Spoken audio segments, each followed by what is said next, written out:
வணக்கம். America, Iran, Israel போரிலிருந்து ஒரு மிகப்பெரிய தகவல் வெளிவந்திருக்கிறது. Global capital Dubai தாக்கப்பட்டிருக்கிறது.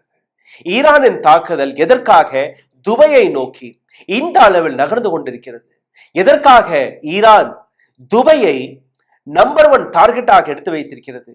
துபாய் மீது நடத்தப்படக்கூடிய இந்த தாக்குதல் வழியாக எப்படி அமெரிக்காவை மண்டி போட வைக்கிறது ஈரான் என்கிற அனைத்துமே இன்னைக்கு நாம் பார்க்க வேண்டும். துபாய் நகரம் கொழுந்துவிட்டு எரிந்து கொண்டிருக்கிறது. துபாயில இருக்கக்கூடிய ஒரு மிக முக்கியமான இடம் என்றால் இன்டர்நேஷனல் ஏர்போர்ட். பல இடங்களில் துபாயில தாக்குதல் நடந்திருந்தால் கூட இந்த முறை நடந்த இந்த தாக்குதல் அதே இன்டர்நேஷனல் ஏர்போர்ட்டில் தான் நடந்திருக்கிறது. ஒட்டுமொத்த உலகமே ஸ்தம்பித்து போயிருக்கிறது. முக்கியமாக அமெரிக்கா ஸ்தம்பித்து போயிருக்கிறது. ஒரு மிக பெரிய பேனிக் சிச்சுவேஷன் ஒட்டுமொத்த துபாயில தொடங்கிவிட்டது. துபாயில இருக்கக்கூடிய பிசினஸ் ஃபுல் ஸ்டாப். துபாயில இருக்கக்கூடிய ஆயில் ட்ரேட் ஃபுல் ஸ்டாப். துபாயில இருக்கக்கூடிய அமெரிக்க கார்ப்பரேட்ஸ் துபாயை விட்டு ஓடி ஒளிவதற்காக எத்தனை கோடி ரூபாய் செலவானாலும் பரவாயில்லை, பிரைவேட் ஜெட்ஸ்களை ஹையர் செய்து அங்கிருந்து தப்பி ஓடக்கூடிய வேலையை பார்க்க தொடங்கிவிட்டார்கள். 17வது நாள் ட்ரோன் வழியாக துபாயில நடந்த இந்த தாக்குதலுக்கு பின்னாடி இருக்கக்கூடிய காரணம் என்ன? இன்னைக்கு நாம் 18வது நாளில் நிற்கிறோம். ஆனால் துபாய் எந்த அளவில் இன்னைக்கு இந்த ஒட்டுமொத்த போருடைய திசையை திருப்பி இருக்கிறது, அதை நாம் பார்க்க வேண்டும். Dubai airport temporarily closed. நேற்று 2 விமானங்கள் இந்தியாவிலிருந்தும் பறந்து சென்றது. எமிரேட்ஸ் விமானங்கள் நடுவழியிலேயே 2 விமானங்களுமே இந்தியாவிற்கு திரும்பி வந்திருக்கிறது. இதே போன்ற எத்தனையோ விமானங்கள் துபாய் செல்லாத நிலையில் இன்னைக்கு துபாயில இருக்கக்கூடிய ஆகாயத்தை நீங்க பார்த்தீர்கள்னா அங்க நடந்த அந்த தாக்குதலுக்கு பின்பு ஒரு மிகப்பெரிய நெருப்பு பந்து போன்று வானத்திற்கும் பூமிக்கும் ஒரு புகைமண்டலமாக ஒட்டுமொத்த துபாயே இன்னைக்கு தென்பட்டு கொண்டிருக்கிறது. இந்த தாக்குதலுக்கு பின்னாடி இருக்கக்கூடிய காரணம் என்ன? நேற்று இரவு நடத்திய அந்த தாக்குதல் இன்னைக்கு கார்த்தால வரை அந்த தீயை அணைக்க முடியவில்லை. அந்த அளவில் இந்த தாக்குதல் நடந்திருக்கிறது. நேரடியாக UAE எதற்காக தாக்கப்படுகிறது நீங்க பார்த்தீர்கள்னா, அமெரிக்கா நேற்று முன்தினம் நடத்திய ஒரு மிக பெரிய தாக்குதல். இந்த தாக்குதல் தெஹரான்ல இருக்கக்கூடிய ஆயில் டேங்கர்கள் மீது தெஹரான்ல இருக்கக்கூடிய மெஹரபாத் ஏர்போர்ட்டில் நடத்தப்பட்டது. இந்த தாக்குதலை வைத்து அமெரிக்கா ஈரானை மீண்டும் முடக்கி விடலாம் என்று நம்பினார்கள். ஆனால் இந்த தாக்குதல் நடந்த 1 மணி நேரத்தில் துபாய் இன்டர்நேஷனல் ஏர்போர்ட்டில் ரிட்டாலியேஷன் தாக்குதல் ஈரான் நடத்தியது. அதாவது ஈரானின் பதிலடி தாக்குதல் நேரடியாக அமெரிக்காவிற்காக துபாயில இருக்கக்கூடிய இன்டர்நேஷனல் ஏர்போர்ட். இதற்கு முன்பு நீங்க பார்த்தீர்கள்னா துபாய் தொடர்ந்து தாக்கப்படுகிறது. மிலிட்டரி பேசிஸ்கள், அமெரிக்காவின் பேங்குகள், அமெரிக்காவின் அமேசான் பில்டிங், இது போன்ற பல இடங்களை அவர்கள் தாக்கியிருந்தார்கள். ஆனால் எதற்காக திருப்பி திருப்பி துபாயை இவர்கள் டார்கெட் செய்கிறார்கள் என்கிற அந்த விஷயத்தை நாம் இன்னைக்கு மிக ஆழமாக புரிந்து கொள்ள வேண்டிய அவசியம் இருக்கிறது. இந்த வீடியோவில் உங்களை இன்னும் ஆழமாக கூட்டிச்செல்லும் முன்பு ஒரு சிறிய கோரிக்கை. எங்களுடைய சேனலை தொடர்ந்து முடக்கக்கூடிய வேலையை பார்த்து வருகிறார்கள். இதிலிருந்து மீட்டெடுப்பதற்காக உங்களுடைய உதவி தேவைப்படுகிறது. நீங்க செய்ய வேண்டிய ஒரு சில சாதாரணமான விஷயங்கள். இந்த வீடியோவை பார்த்து கொண்டிருக்கும் போதே ஹாய், ஹலோ, வணக்கம், உங்களுடைய கேள்விகள், கருத்துக்களை கீழே கமெண்ட் பாக்ஸில் எழுதி விடுங்கள். இதை தாண்டி இந்த சேனலை பொருளாதார ரீதியாக சப்போர்ட் செய்ய நினைக்கக்கூடிய நபர்கள் அதையும் செய்யலாம். அருகில் இருக்கக்கூடிய QR கோடை பயன்படுத்தி உடல் வலிமையை உறுதி செய்யும் சிலாஜித், கவனத்தை மேம்படுத்தும் அஸ்வகந்தா மற்றும் உயிர் சக்தியை பெருக செய்யும் சஃபேடு முஸ்லி போன்ற இமயமலையின் உணவுப் பொருட்களை கொண்டு வந்து மிஸ்டர் பர்ஃபெக்ட் உருவாக்கப்பட்டுள்ளது. உங்கள் முழு குடும்பத்தின் ஆரோக்கியத்தை மா நேச்சுரல்ஸ் மூலம் உறுதி செய்திருங்கள். 100% இயற்கையான மூலிகை பொருட்கள் மூலம் உருவாக்கப்பட்ட மிஸ்டர் பர்ஃபெக்ட் மற்றும் மிஸ் பர்ஃபெக்ட் தலைமுறையாக குடும்பங்களின் உடல் வலிமை, மன வலிமை மற்றும் மகிழ்ச்சியை பெருக செய்கிறது. உங்கள் மகிழ்ச்சியான பயணத்தை துவங்க www.mannaturals.com என்ற இணையதளத்தை பார்வையிடவும் அல்லது வாட்ஸ்அப் எண்ணிலும் தொடர்பு கொள்ளலாம்.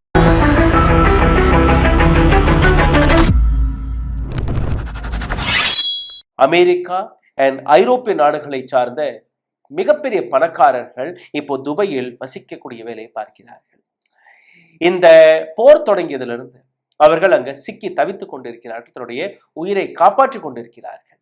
அவர்கள் மீதும் உயிர் பயம் இருக்கிறது. அப்ப அங்கிருந்து தப்புவதற்காக வேற எந்த விதமான வழியும் இல்லாத பட்சத்தில் சார்ட்டர்ட் பிளைட்களை பல கோடி ரூபாய் கொடுத்து புக் செய்து அங்கிருந்து தப்பித்து ஓடக்கூடிய அந்த நிலை எதற்காக உருவாக்கியது? துபாய் ஒரு பைனான்சியல் ஹப், பேங்கிங் செக்டர், ஒட்டுமொத்த உலகத்தின் பைனான்சியல் ஈகோசிஸ்டமாக பார்க்கப்படுகிறது. துபாயில இருக்கக்கூடிய சிட்டி பேங்க் ஹெட் குவார்ட்டர்ஸ், அந்த இடத்தில் எப்படி ஈரானின் ட்ரோன் தாக்குதல் நடந்ததோ, எந்த நிமிடத்தில் நடந்ததோ அன்னையிலிருந்து சிட்டி பேங்க் முற்றிலுமே தன்னுடைய ஆபரேஷனை துபாயிலிருந்து தடுத்து நிறுத்தி இருக்கிறார்கள். அதாவது எந்த விதமான ஆபரேஷனும் துபாயிலிருந்து இதற்கு மேல் சிட்டி பேங்க் ஆபரேட் செய்யாது. இது மட்டுமல்ல, Bank of America, Standard Chartered Bank, HSBC Bank இவர்களும் தன்னுடைய ஆபரேஷனை நிறுத்தி இருக்கிறார்கள். துபாய் மற்றும் தானா கிடையாது, துபாயை சுற்றி அபுதாபி, அபுதாபியை சுற்றி இருக்கக்கூடிய பல இடங்களில் எங்கெல்லாம் Citibank, Bank of America, Standard Chartered Bank, HSBC Bank போன்ற மிகப்பெரிய வங்கிகள் அவர்களுடைய நெட்வொர்க் இருக்கிறதோ அந்த அனைத்து இடங்களிலுமே இதற்கு மேல் வேலை நடக்காது என்கிற ஒரு விஷயம் உலகத்திற்கு முன்பு வெளிவந்தது. இந்த தாக்குதலுக்கான இன்னொரு ஆங்கிளை நீங்க பார்க்க வேண்டும். யுனைடெட் அரப் எமிரேட்ஸ் இங்கிருந்து இன்னொரு நகரமான ஃபுஜைரா என்கிற இந்த இடத்திலும் ஒரு தாக்குதல் நடந்திருக்கிறது. ஃபுஜைராவில் அப்படி என்னதான் இருக்கிறது? ஃபுஜைராவில் இருக்கக்கூடிய ஒரு மேசிவ் ஆயில் டிப்போ மீது மற்றும் ஆயில் ஸ்டோரேஜ் ஃபெசிலிட்டி மீது இந்த தாக்குதலை ஈரான் நடத்தியுள்ளது. அதாவது அமெரிக்கா தெஹரானுக்கு அருகே இருக்கக்கூடிய ஒரு ஏர்போர்ட்டை அடித்தால் ஈரான் துபாயில இருக்கக்கூடிய இன்டர்நேஷனல் ஏர்போர்ட்டை அடிக்கிறது. ஃபுஜைரா என்கிற இடத்தில் இருக்கக்கூடிய oil depot, oil storage facility மற்றும் அங்க இருக்கக்கூடிய under ground oil storage tanker உட்பட பல முக்கியமான இடங்களில் மிசைல் தாக்குதல்களை வைத்து அங்க தாக்குதலை நடத்தியிருக்கிறார்கள். ஃபுஜைரா ஆயில் இண்டஸ்ட்ரி ஜோனாக பார்க்கப்படும். இந்த ஆயில் இண்டஸ்ட்ரி ஜோனை எதற்காக அவர்கள் தாக்கியிருக்கார்கள் நீங்க பார்த்தீர்கள். அதற்கான இந்த மேப்பை ஒரு உதாரணமாக பார்த்துக் கொள்ளுங்கள். கல்ஃப் ஆஃப் ஒமான் இந்த இடத்தில் ஒரு பைப் லைன் வெளிவருகிறது. இந்த பைப் லைன் எங்க இருந்து வருதுன்னு நீங்க பார்த்தீர்கள். யுஏஇலிருந்து நேரடியாக ஃபுஜைரா என்கிற இந்த இடம் வரை ஒரு பைப் லைன் வழியாக ஆயில் ட்ரேடிங் நடக்கிறது. அதாவது ஆயில் டிரான்ஸ்போர்ட்டேஷன் கப்பல் வழியாக கிடையாது, பைப் லைன் வழியாக வருது.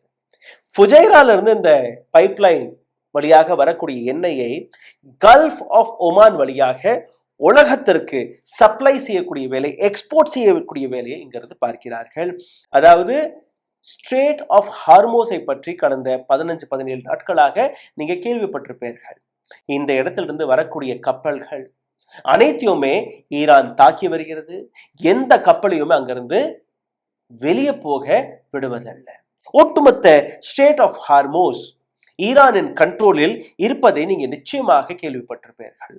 இதை பைபாஸ் செய்யும்படி, அதாவது இந்த ரூட்டையே பயன்படுத்த தேவையில்லை, கப்பலே தேவையில்லை, அந்த ரூட்டை பைபாஸ் செய்யும்படி யுஏஇ அவர்களுக்கு ஏற்கனவே தெரிந்திருக்கிறது. என்னைக்கோ ஒரு நாள் ஈரான் அமெரிக்கா நடுவே ஒரு போர் வெடித்தால் ஈரான் முதலில் முடக்கக்கூடிய இடம் இதே ஸ்ட்ரேட் ஆஃப் ஹார்மோஸாக தான் இருக்கும். அப்போ ஸ்ட்ரேட் ஆஃப் ஹார்மோஸ் மீது எந்த அளவில் ஈரானுடைய தாக்குதல் இருக்கிறதோ, எந்த அளவில் கண்ட்ரோல் இருக்கிறதோ, அதேபடி இன்னொரு பைபாஸ் ரூட் அவர்கள் கிடைத்து விட்டால் ஸ்ட்ரேட் ஆஃப் ஹார்மோஸோட இம்பார்ட்டன்ஸ் முடிஞ்சு போகும். ஸ்ட்ரேட் ஆஃப் ஹார்மோஸோடைய இம்பார்ட்டன்ஸ் முடிஞ்சு போனால் அவர்கள் ஏதோ ஒரு வழியில எண்ணெயை அனுப்பி கொண்டுதான் இருப்பார்கள். அப்போ ஈரானுடைய அடுத்த தாக்குதல் இந்த ஃபுஜைராவுடைய பைப் லைனை எப்படியாவது டெஸ்ட்ராய் செய்ய வேண்டும், இந்த பைப் லைனை அழிக்க வேண்டும். இந்த பைப் லைன் ஒரு முறை அழிக்கப்பட்டு விட்டது என்றால் அமெரிக்கா மண்டி போட்டு ஈரானுக்கு முன்பு மன்னிப்பு கேட்கக்கூடிய நிலையில் தள்ளப்படுவார்கள். இப்போ ஒரு மிக முக்கியமான கேள்வி, துபாயை எதற்காக ஈரான் பிரைம் டார்கெட்டாக எடுத்து வைத்திருக்கு, நம்பர் 1 டார்கெட்டாக எதற்கு எடுத்து வைக்கிறது? ஏன்னா ஈரானுடைய தாக்குதல் இதற்கு முன்பு நீங்க பார்த்தீர்கள், குவைத்தில் நடந்தது, கத்தாரில் நடந்தது, ஓமானில், சவுதி அரேபியா, இது போன்ற பல நகரங்களில் நடந்தது. ஆனால் துபாயை தான் அடுத்தடுத்து ஒவ்வொரு நாளும் நீங்க பார்த்தீர்கள்னா Dubai is on red alert. Why it is so? இந்த கேள்விக்கான விடயத்தை நாங்கள் அலசி ஆராயும் போது எங்களுடைய டீமிற்கு கிடைத்த ஒரு சில மிக முக்கியமான தகவல். அதை நீங்க பார்த்தீர்கள்னா, துபை அமெரிக்கருடைய வெல்த், அமெரிக்காவுடைய ஹெல்த் சிம்பிள், வெல்த் சிம்பிளாக பார்க்கப்படுகிறது. அமெரிக்கன் கேபிட்டலிஸ்ட் துபை நகரத்தில் தன்னுடைய பணத்தை பிரட்டக்கூடிய வேலையை பார்த்து வருகிறார்கள். அமெரிக்காவில் இருக்கக்கூடிய எந்த பெரிய நிறுவனத்தை எடுத்துக்கொள்ளுங்கள், அது சிட்டி பேங்காக இருக்கட்டும், பேங்க் ஆஃப் அமெரிக்காவாக இருக்கட்டும், டெலாட்டாக இருக்கட்டும், அல்ல டிஃபென்ஸ் ஜாயிண்டான இராணுவத்திற்கு பல உபகரணங்களை தயாரிக்கக்கூடிய இந்த நிறுவனம் லாக்ஹெட் மார்டைன், இந்த நிறுவனமாக இருக்கட்டும், இவர்களுடைய ஹெட் ஆஃபீஸும் துபையில தான் இருக்கு. அமேசானோடைய ஆஃபீஸ், ஆப்பிளோடைய ஆஃபீஸ், மைக்ரோசாஃப்டோடைய ஆஃபீஸ், அதாவது அமெரிக்காவுடைய எந்த பெரிய நபர், எந்த பெரிய பேரையும் எடுத்துக்கிறீர்கள்னா அந்த நபருடைய அந்த கார்ப்பரேட்டோடைய ஆஃபீஸ் நிச்சயமாக துபையில் தான் இருக்கும். அப்போ துபையில் அமெரிக்காவுடைய ஒரு மிக பெரிய இன்வெஸ்ட்மெண்ட் நடந்திருக்கிறது. இதை தாண்டி நீங்க பார்த்தீர்கள்னா துபையில நடந்த தாக்குதல் அமெரிக்கன் எம்பசியில், கான்சுலேட்டில் மற்றும் துபையில் இருக்கக்கூடிய மிகப்பெரிய அமெரிக்க நிறுவனங்கள் மீதும் நடந்த இந்த தாக்குதல். இப்போ ஏர்போர்ட்ல எதற்காக ஏர்போர்ட் நீங்க பார்த்தீர்கள், அதுவும் இன்டர்நேஷனல் ஏர்போர்ட் நீங்க பார்த்தீர்கள்னா, துபை வெறும் இந்த பணக்காரர்களுக்கான நகரம் கிடையாது, பெரிய பெரிய கார்ப்பரேட்டுகளுக்கான நகரம் கிடையாது. துபை மிடில் ஈஸ்ட் வழியாக போகக்கூடிய அனைத்து விமானங்களும், மிடில் ஈஸ்ட் மட்டுமல்ல ஒட்டுமொத்த உலகத்தையே நீங்க பார்த்தீர்கள்னா, Dubai have become a central point of transportation, transport டிரான்சிட்கான ஒரு மிக முக்கியமான ஏர்போர்ட்டாக மாறி இருக்கிறது. இப்போ துபையில இந்த தாக்குதலை நடத்திய உடனேயே அங்க இருக்கக்கூடிய லைஃப் லைன் ஒரு விதத்தில் பாஸ் ஆகிவிட்டது. அதாவது அங்க இருக்கக்கூடிய பெரிய பெரிய கம்பெனியை சார்ந்த எக்ஸிக்யூட்டிவ்ஸ், சிஇஓ, அமெரிக்கன் ஸ்டாஃப், இது போன்ற பல நபர்கள் இப்போ துபையிலேயே சிக்கி கொண்டார்கள். அதாவது துபையில ட்ராப் ஆகியிருக்கிறார்கள். அவர்களால் வெளியே போக முடியவில்லை. பணம் இருக்கக்கூடிய நபர்கள் கொஞ்சம் ரிஸ்க் எடுத்து சார்ட்டர்ட் ஃபிளைட்டை எடுத்து செல்கிறார்கள். ஆனால் அங்க இருக்கக்கூடிய மற்ற அதிகாரிகள், 2 நாட்களுக்கு முன்பு இன்னொரு செய்தி வெளிவந்தது. ஈரானுடைய டார்கெட் எந்த அளவில் துபை இருந்தது என்கிற அந்த விஷயத்தை நான் உங்களுக்கு எடுத்து காட்டுகிறேன். ஈரான் ஒரு ஒபிஷியல் ஸ்டேட்மெண்ட்டை வெளிவிட்டார்கள். இந்த ஸ்டேட்மெண்ட்டில் அவர்கள் என்ன கூறினார்கள், யுனைடெட் அரப் எமிராட்ஸ், அதாவது UAE-ல இருக்கக்கூடிய மக்கள், முக்கியமாக இஸ்லாமிக் ஆர்மி எடுத்து வைக்கக்கூடிய target American companies, American asset, American basis மற்றும் அமெரிக்கன் எம்பசிஸ். இந்த இடங்களில் இருக்கக்கூடிய மக்கள், இந்த இடத்திற்கு அருகே இருக்கக்கூடிய மக்கள் தயவு செய்து இந்த இடத்தை விட்டு உடனுக்குடன் காலி செய்து வெளியேறிவிடுங்கள். அமெரிக்கன் எம்பசி கத்தார்லயும் இருக்கு, அமெரிக்கன் எம்பசி குவைத்திலும் இருக்கு, சவுதி அரேபியா ஒமானிலும் இருக்கு. பட் துபையை மட்டும் தான் இதற்கு இவர்கள் டார்கெட் செய்கிறார்கள். நீங்க பார்த்தீர்கள்னா, ஏன்னா துபை அமெரிக்கர்களுடைய பிரசன்ஸை மிகப்பெரிய அளவில் தூக்கி பிடிக்கக்கூடிய ஒரு நாடாக மாறிவிட்டது. ஓமான், பஹ்ரைன், கத்தர், சவுதி அரேபியா, குவைத், இந்த இடங்களில் அமெரிக்கர்களுடைய பேங்க், அமெரிக்காவுடைய ஹெட் குவார்டர்ஸ் எல்லாமே இருந்தால் கூட ஃபுட் பிரிண்ட்னு நீங்க பார்த்தீர்களா, எந்த இடத்துல இருந்து இந்த கிளைகள் வெடிக்கிறது நீங்க பார்த்தீர்களா, அந்த மையப்பகுதி துபையாக இருக்கிறது. அதாவது துபையை அடித்தாலே போதும் அமெரிக்காவுடைய எக்கனாமிக் ஃபுட் பிரிண்டை அழித்து விடலாம். துபையை அடித்தாலே அமெரிக்காவுடைய ஹெட் குவார்டர்ஸ், அமெரிக்கர்களுடைய ஹெட் குவார்டர்ஸை அழித்து விடலாம். அதாவது துபையை நீங்க கை வைத்தீர்கள்னா அமெரிக்கா ஆடத் தொடங்கி விடுகிறது. அதனால்தான் நீங்க பார்த்தீர்கள்னா துபை மீது இந்த அளவில் தொடர்ந்து ஈரான் தாக்குதல்களை நடத்தி வருகிறார்கள். இன்னொரு விஷயம், எந்த அமெரிக்கா தெஹரான்ல இருக்கக்கூடிய ஒரு ஏர்போர்ட் மீது ஒரு தாக்குதலை நடத்தினார்களோ, அந்த தாக்குதல் யுஏஇன் ஏர்பேஸ்ல இருந்து நடத்தப்பட்டதாக ஈரான் எடுத்து வைக்கக்கூடிய ஒரு குற்றச்சாட்டு.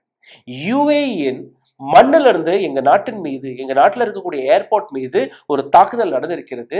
அதனால் ரெட்டாலியேஷனுக்காக துபையில இருக்கக்கூடிய ஏர்போர்ட்டை நாங்க அடித்திருக்கிறோம்.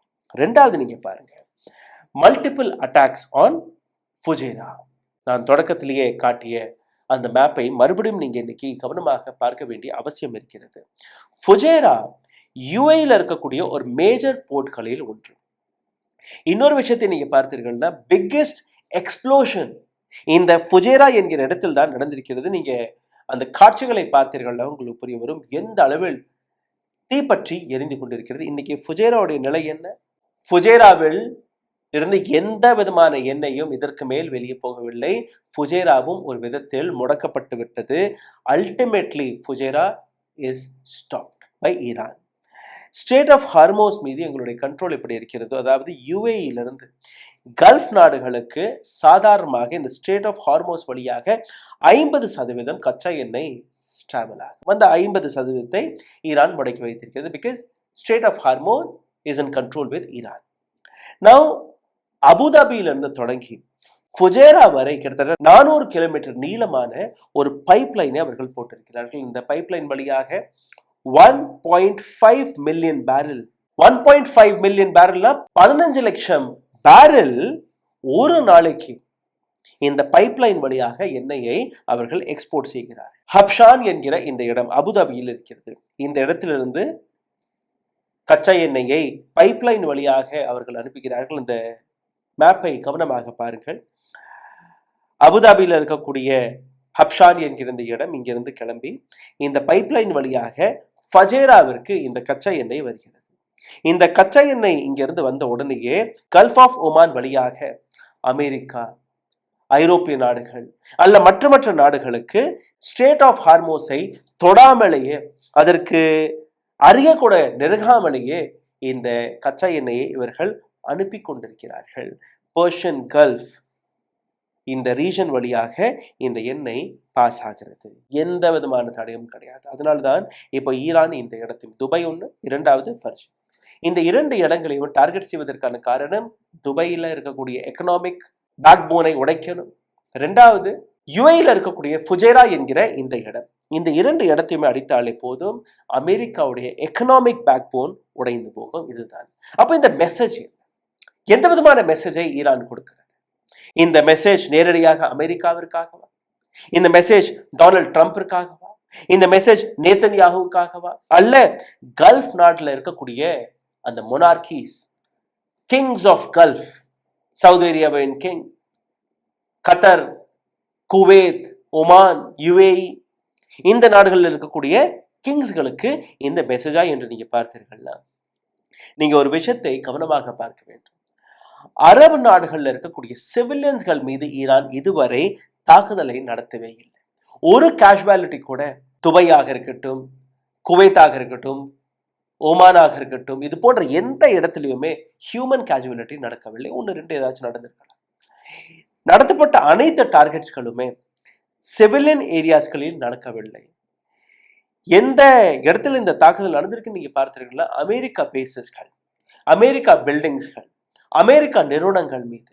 அப்போ யுஏஇல இருக்கக்கூடிய அரபு நாடுகளை சார்ந்த நபர்களை அவர்கள் தாக்கவில்லை. இவர்களுடைய கோரிக்கை என்ன? எதற்காக அப்ப துபாய் மீது, குவைத் மீது தாக்குதல் நடத்தினார்கள் என்றால், எதற்காக நீங்க அமெரிக்காவிற்கு பணிய வேண்டும்?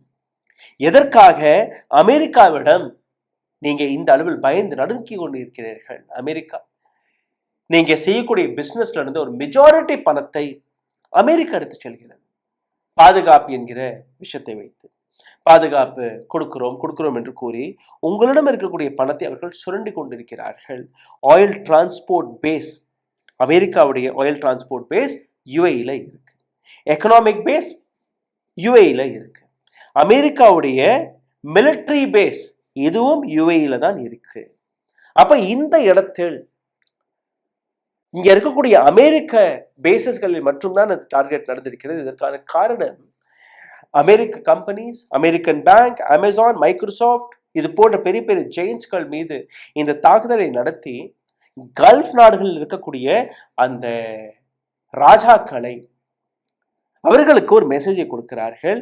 எதற்காக? நீங்க ஒரு ரிமோட் தன் நாட்டுடைய பாதுகாப்பிற்கான ரிப்போர்ட்டை அமெரிக்கா கையில் கொடுத்திருக்கிறீர்கள். இப்போ இன்னொரு விஷயத்தை நீங்க பார்க்க வேண்டும். அப்போ அமெரிக்கா கையில் இருந்து இந்த போர் நழுவி விட்டதா என்கிற கேள்வி.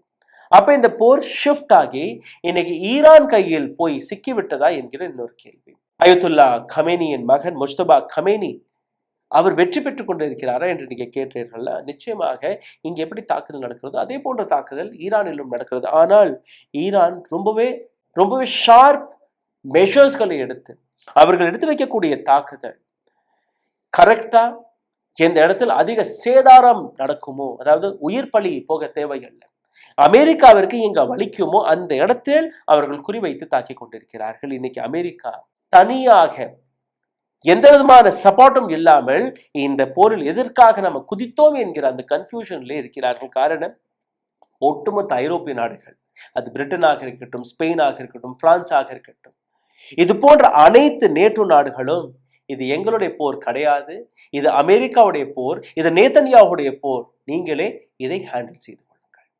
எந்த அளவில் கடந்த ஒரு ஆண்டாக டொனால்ட் ட்ரம்ப் சின்ன சின்ன நாடுகளை கேவலப்படுத்தி விரட்டினாரோ, எந்த அளவில் தன்னுடைய தாதாகிரியை, தன்னுடைய ஒரு ரவுடித்தனத்தை உலகத்திற்கு முன்பு எடுத்து காட்டினாரோ, இப்போ அனைத்து நாடுகளுமே அமெரிக்காவிற்கு ஒரு மிக முக்கியமான பாடத்தை கற்பிக்கக்கூடிய வேலையை பார்த்து வருகிறார்கள்.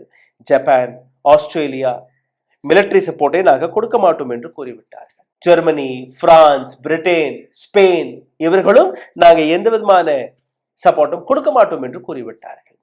இப்ப சைனா மற்றும் ரஷ்யாவிடம் எந்த விதமான உதவியை உங்களால் கேட்க முடியும்? ஏன்னா நீங்க அவர்களை எதிரியாக மாற்றி வைத்திருக்கிறீர்களே.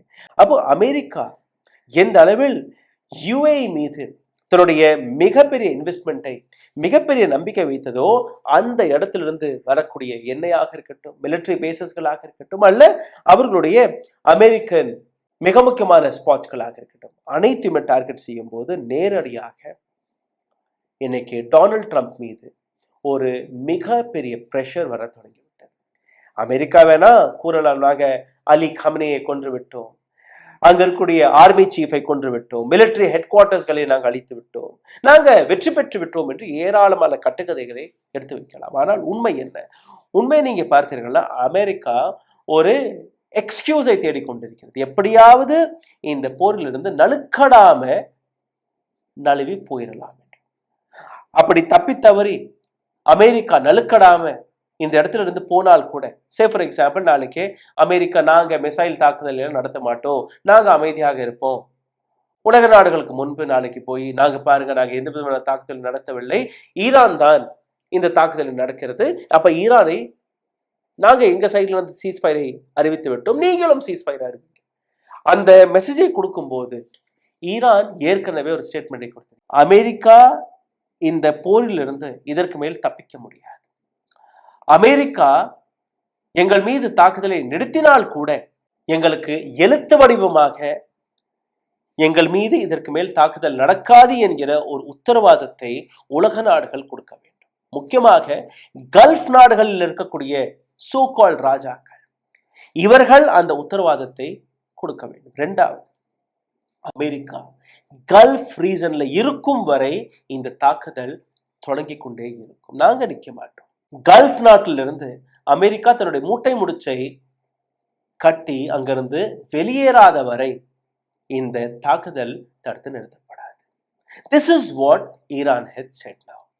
ஈரான் ஏற்கனவே நடத்திய தாக்குதல் வழியாக அமெரிக்காவுடைய பல பேசஸ்கள் அழிந்து போனது. அவர்களுடைய சூப்பர் ரெடார்ஸாக இருக்கட்டும், அல்ல ரீஃபியூலிங் சிஸ்டமாக இருக்கட்டும், அல்ல அமெரிக்காவுடைய military base, naval base, air force base எதுவாக இருந்தால் கூட அனைத்துமே அடுத்தடுத்து ஈரான் அழித்துக் கொண்டிருக்கிறது. யுஎஸ்எஸ் எப்ராஹிம் போன்ற போர்க்கப்பல், யுஎஸ்எஸ் ஃபோர்ட் போன்ற போர்க்கப்பல், நியூக்ளியர் வெப்பன் இருக்கக்கூடிய போர்க்கப்பல், அனைத்தையுமே ஈரானுடைய மிசைல்கள் தாக்கி இருக்கிறது. செய்திகள் கொஞ்சம் கொஞ்சமாக வெளிவந்தால் கூட இன்னைக்கு டொனால்ட் ட்ரம்ப்புடைய நிலை நீங்க பார்த்தீங்கன்னா, பைத்தியக்காரத்தனமாக பித்து பிடித்த நபர் போன்று அவர் கொடுக்கக்கூடிய மெஷர்ஸ் என்ன? எங்களை உலக நாடுகள் ஓரம் கட்டிவிட்டு இந்த போரை பற்றி யார் கவர் செய்தாலும் அவர்கள் மீது வழக்கு பாயும். மீடியா ஏஜென்சிகள் இந்த போரை பற்றி அமெரிக்காவிற்கு எதிராக நீங்க ஒரு செய்தியை போட்டால் கூட உங்களுடைய லைசன்ஸை நாங்க ரெனியூ செய்ய மாட்டோம், உங்கள் மீது வழக்கை போடும். இந்த அளவில் டொனால்ட் ட்ரம்ப்புடைய நிலை மாறிவிட்டது. நேத்தனியாகு உயிரோட இருக்காரா இல்லையா என்கிற கேள்வி அது வேற. அடுத்தடுத்து வீடியோக்களை வெளிவிட்டு இன்னைக்கு இஸ்ரேல் நேத்தனியாகு உயிருடன் தான் இருக்கிறார் என்கிற ஒரு விஷயத்தை ப்ரூவ் செய்யக்கூடிய வேலையை பார்த்து வருகிறது. அமெரிக்கா எதற்காக இந்த போரில் குதித்தார்கள் என்கிற அந்த விஷயத்தை அவர்களுக்கு இதுவரை புரியவில்லை. நேத்தனியாகு எதற்காக அமெரிக்காவை இந்த போரில் இழுத்தார் என்கிற அந்த விஷயத்தை புரியாமல் அமெரிக்க இராணுவ படை இன்னைக்கு இந்த போரில் கட்டாயப்படுத்தி இறக்கப்பட்டிருக்கிறார்கள். அவர்கள் அரைமனதாக இந்த போரில் களமிறங்கியதனால்தான் இன்னைக்கு இந்த போரில் ஒரு மிக பெரிய ஸ்ட்ராட்டஜிக் வின் ஈரானிற்கு கிடைத்திருக்கிறது. ஈரானில் ஆள் சேதம் எவ்வளவு நடந்திருந்தால் கூட ஈரான்ல இருக்கக்கூடிய மக்கள் தன்னுடைய நாட்டிற்காக உயிரை கூட கொடுக்கக்கூடிய நிலையில் இருக்கிறார்கள். அந்த அளவில் அந்த நாட்டில் இருக்கக்கூடிய தேசப்பற்றாக இருக்கட்டும், தன்னுடைய நாட்டிற்காக எதை வேணாலும் செய்யலாம் என்கிற அந்த விஷயம். ஈரான் எடுத்து வைத்த இன்னொரு ஸ்டேட்மெண்ட், எங்க நாட்டு மீது எந்தெந்த இடத்துல இருந்து மிசைல்ஸ்கள், ராக்கெட்ஸ்கள் அல்ல தாக்குதல் வருமோ அந்தந்த நாட்டில் நாங்க திருப்பி அடிப்போம், எங்க நாட்டை காப்பாற்றுவதற்காக நாங்க அடிப்போம். அதனால்தான் நீங்க பார்த்தீர்கள்னா குவைத்ல, ஓமான்ல, கத்தார்ல, பஹ்ரைன்ல, யுஏஇல, ஓமான்ல எங்கெல்லாம் அமெரிக்கா பாதுகாப்பை கொடுத்து தன்னுடைய பேசஸ்களை அமைத்தார்களோ அந்த அனைத்து நாடுகளிலும் தாக்குதல் நடந்திருக்கிறது. பஹ்ரைன்ல மிகப்பெரிய தாக்குதல், காரணம் பஹ்ரைன்ல இருந்து ஈரான் மீது தாக்குதல் நடந்தது. யுஏஇல அடுத்த தாக்குதல் இதே பேசஸ்கள்ல இருந்து ஈரான் மீது தாக்குதல் நடந்தது. குவைத்ல இருந்து தாக்குதல் நடந்த போது குவைத் மீது தாக்குதலை ஈரான் நடத்தியது. அப்போ ஈரான் மிக தெளிவாக இந்த முறை தன்னுடைய மெசேஜை கொடுத்து விட்டார்கள். அதாவது முதல் விஷயம், அமெரிக்கா கல்ஃப் நாட்டிலிருந்து வெளியேற வேண்டும். இரண்டாவது, எங்க நாட்டின் மீது இதற்கு மேல் இது போன்ற எந்த விதமான அட்டாக்கும் தாக்குதலும் நடக்காது என்கிற விஷயத்தை உறுதி செய்யணும். எங்களுடைய இன்டர்நேஷனல் லா, எங்களுடைய ரைட்ஸ், அதை நீங்க உறுதி செய்யணும். எங்களுடைய லெஜிட்டிமேட் லா அண்ட் ஆர்டரை நீங்க உறுதி செய்யணும். இதை தாண்டி எங்களுக்கு ஏற்பட்ட நஷ்டம், அதற்கான நஷ்ட எடையை அமெரிக்கா கட்டணும். இது எல்லாமே நீங்க சேர்த்து பார்த்ததுக்கு பின்பு எங்கள்கிட்ட வாங்க, நாங்க பேச்சுவார்த்தைக்கு தயாராக இருக்கிறோம். இன்னொரு பக்கம் ரஷ்யா, சைனாவுடைய பேக் ஈரானிற்கு இருக்கிறது.